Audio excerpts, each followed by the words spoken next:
We are playing against a 2300 rated opponent here on Leeches. And I am trying to become 2300 myself, so these games are extremely important because we are very, very close to reaching 2300.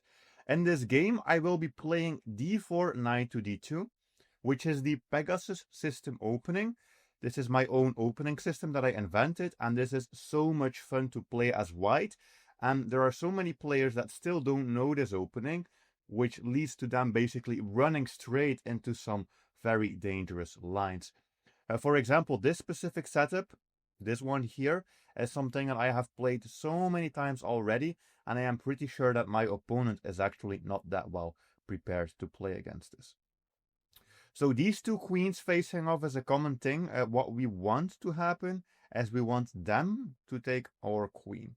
That is what we would want if we could force that. So I am going to try to play c5 here just to see what he plays. Like, he might take my queen. And the reason that we want them to take our queen is because that double pawn is actually very, very good for us. We can use it as a weapon here. We can use it to push.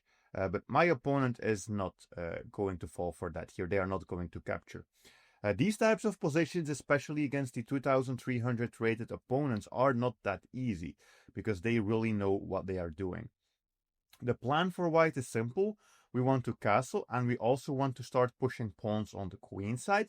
The plan for black is actually also simple. Black would like to at some point try to push a pawn to e5. That is their plan, and that is what we would need to try to stop here as white. I actually haven't had this in quite a while, where they allow me to take the bishop on f5. It is a little bit strange, but I think this should be good for us, because, well, one, we are doubling their pawns, but that's not the biggest deal. The biggest deal is that their pawn that could go to e5 is gone. So that was one of their biggest strengths in that position, that they could try to push a pawn to e5. So I think this is a small mistake that my opponent made. I like to have b4 as a possibility to protect. So what I will do is first queen d3, not really because I want to win the pawn, but more so because I want to have this pawn that can move to b4. Because in general, you don't want your pieces to be blocking up your pawns and making a pawn move like b4 impossible.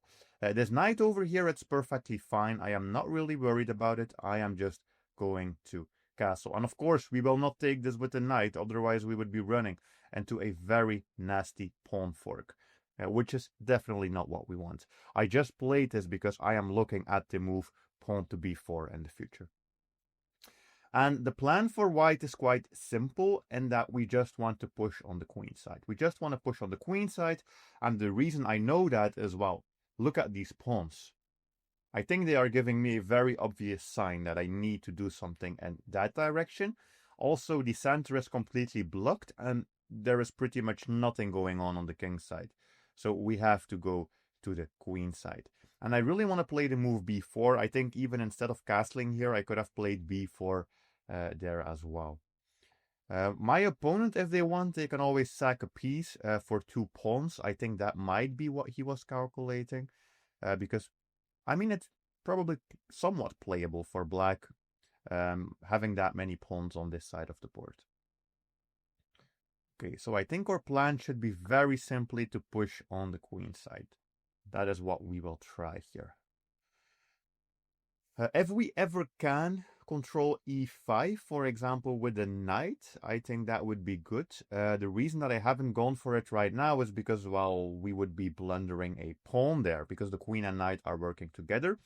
So my plan is to play bishop b2, and then maybe knight e5, because if they take, well, we can take with the pawn, and that's okay. And the moment that this knight is gone, we might also have the move f3, kicking away this knight, and this pawn is actually still hanging. Potentially, this pawn is still hanging. So a very, very interesting position. I have never played this one so far, I think, because I have never had the opportunity of being able to capture that bishop on f5 with my bishop. I have studied this probably at some point, but I forgot what exactly I should do here. But following the basic principles, we should be fine. Because that's the thing. If you play the Pegasus system opening, it doesn't matter too much that you don't really know or memorize the lines. If you understand the general plan behind it, you will be fine. And the general plan is that we want to control e5 and e4, basically. Those two squares are important, and sometimes we get to push a bunch of pawns here on the queen side. So I actually really like this position, and we are up more than 2 minutes on the clock, which is great, because usually when I am recording, I'm talking too much, I'm dropping on the clock, and then I get in time trouble and end up screwing up the game. Which is one of the reasons I'm currently stuck, because I'm trying to record the wins, but recording also leads to more losses for sure. But let's just continue with the game. I think we are doing fine here. He is really thinking. I don't know what he is thinking about.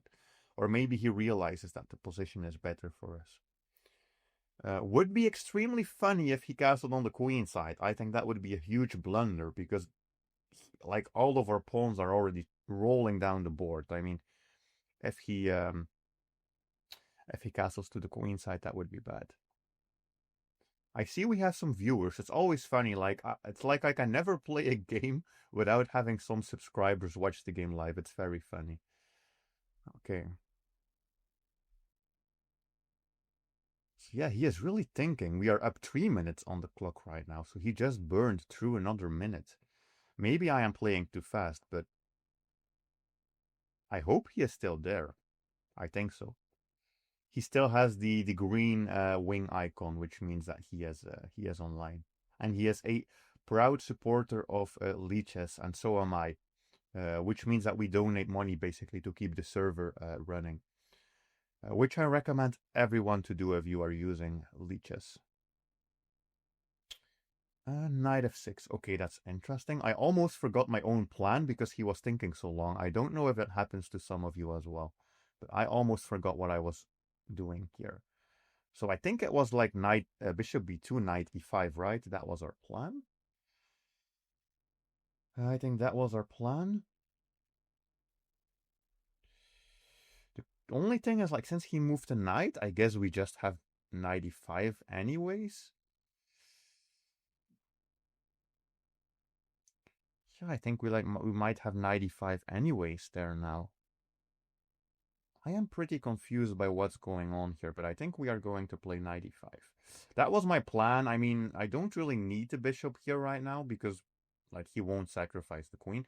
I also like how he had a little bit of a coordination going on with the knights, and now that is impossible. Plus, we potentially have f3. And the moment we play f3, look at this knight. It's almost out of squares, plus f5 is hanging. So I really think that even though he used so much time for his move might have been a mistake. Which would be great, because I really want to win this one. We need to get closer to 2,300 rating here on Leeches.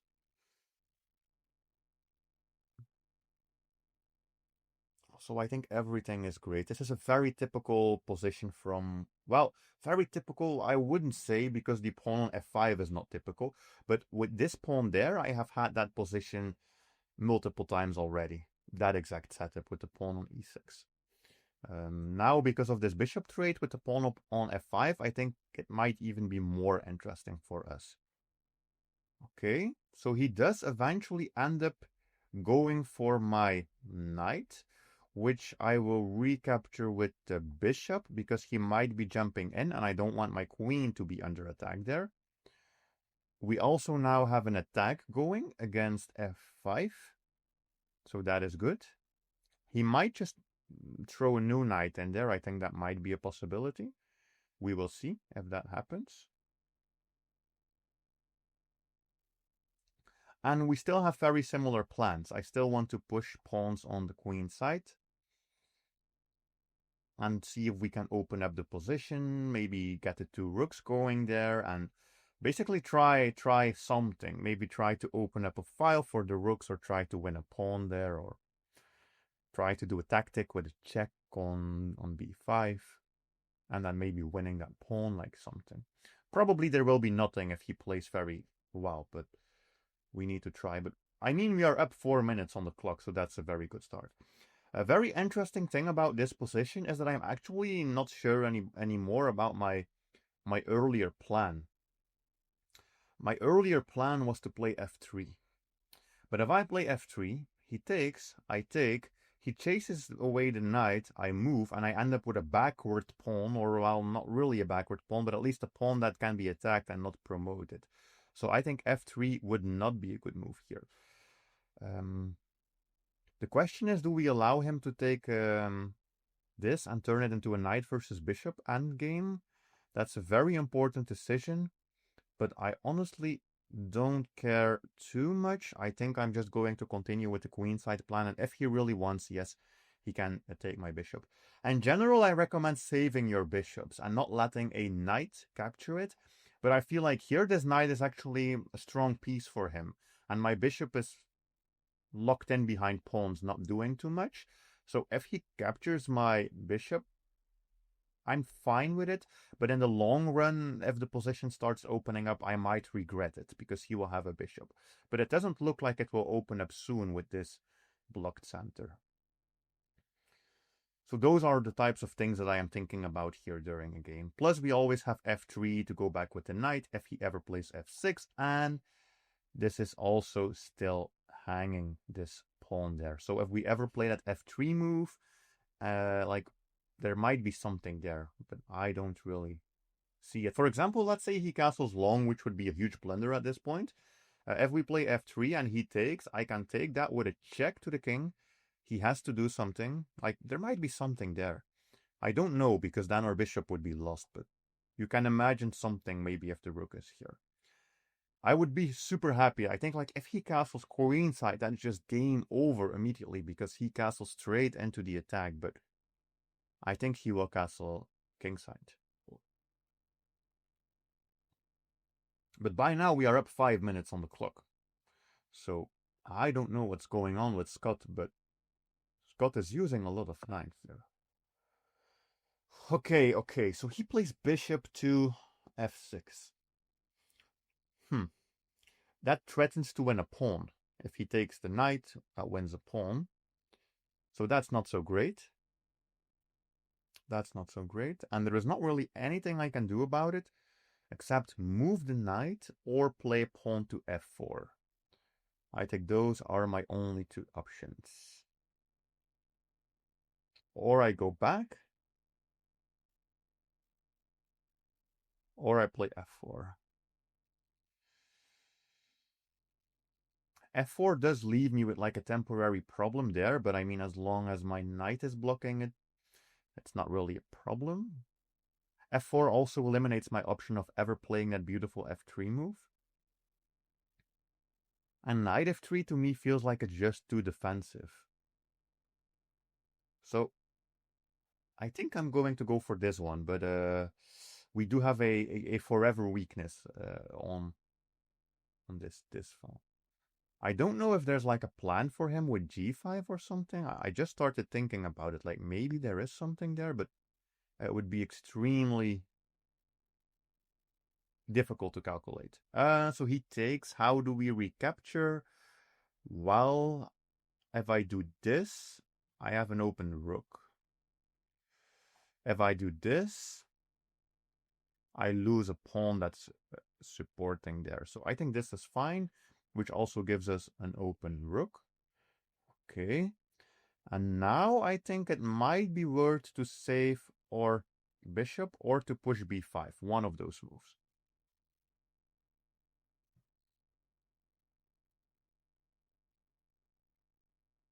Like b5, I think is super interesting as well, because we are really opening up the position potentially. Bishop e1 I also like, because there is something to be said about this, but I think it's better if the rooks are already here. So I guess we are going to play b5.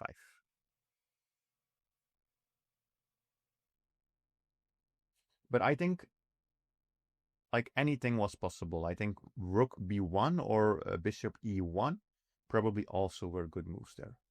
But I'm still somewhat in the philosophy that if they take my bishop, I take with the queen, and I mean, this knight was a strong piece, so I'm not super worried. This is very interesting. So he is trying to sacrifice a pawn to get some attack going with the queen. But if I don't accept it, he just takes there anyways. So I guess we pretty much don't have much of a choice. Okay, and now he castles. This is extremely interesting, but also extremely confusing at the same time. Okay. I kind of wanted to do this maneuver, but the thing is, this knight would just take. This is one of those positions where it might even be worth sacking a rook for a knight.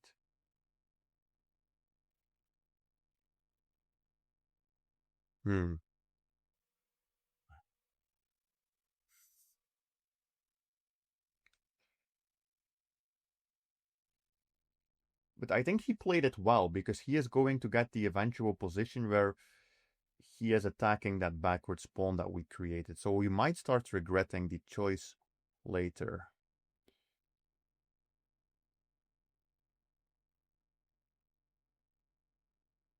I think my attack lies in potentially pushing the pawns. But I don't like that this knight can at any point take my bishop. So what I think I will do is I will play rook here and then maybe bishop c1 or bishop e1.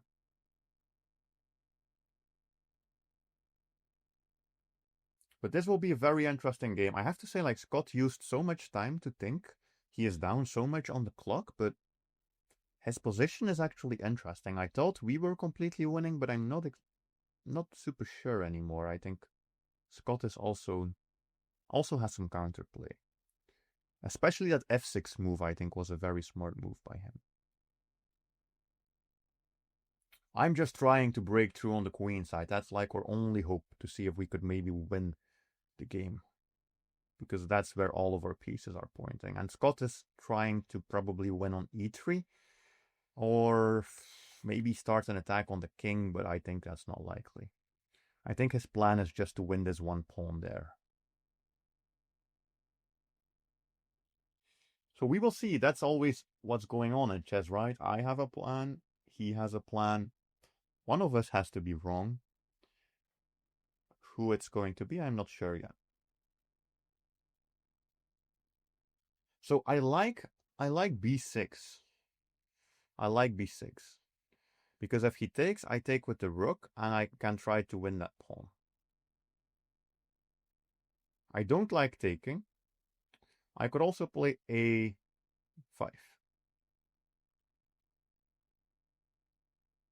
The problem with a5 is, I don't know, like, I think b6 might be the move.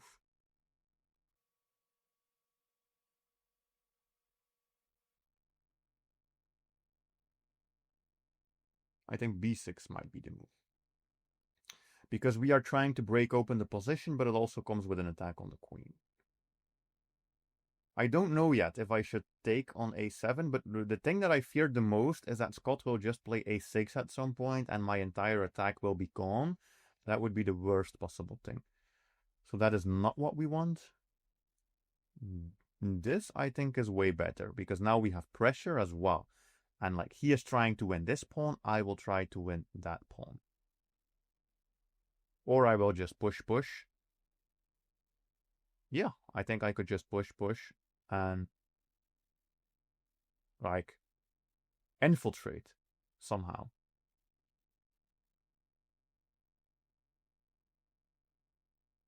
But we do have to watch out because, you know, like this queen, this knight, like, this is very confusing. So he plays this move.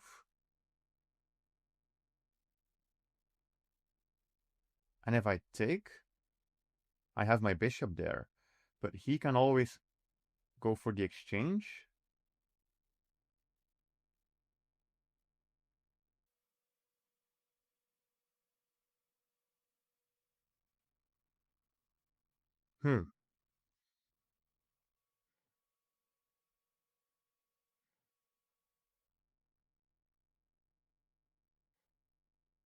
I mean, if he takes with the queen, he's dropping that pawn.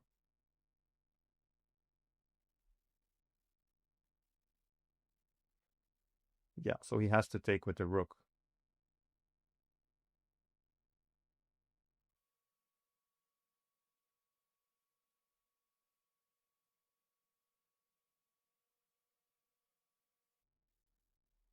I, is he still dropping that pawn? Can I play rook takes b7? Because if he takes with the queen, I get a rook.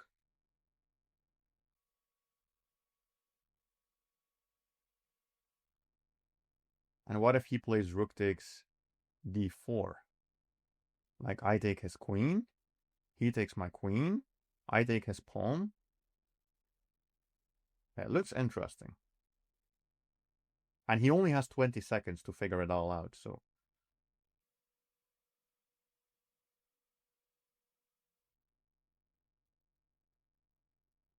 Like, this move might even be a bad move, but it's at least confusing enough that with 10 seconds, you don't want to be Scott right now. You don't want to have 10 seconds and need to figure out everything here.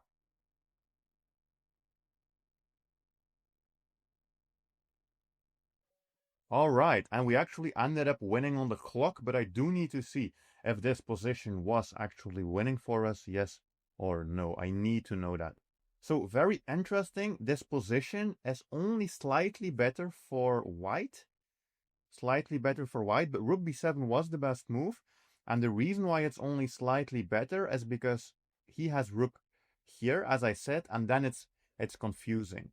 Like, we could go for something like this, and this should be a rook endgame with one extra pawn for me, but usually rook endgames are still a draw. I had a 96% accuracy in this game, and Scott had a 94% accuracy in this game. So very well played, Scott. And I'm very happy with the 7 rating points.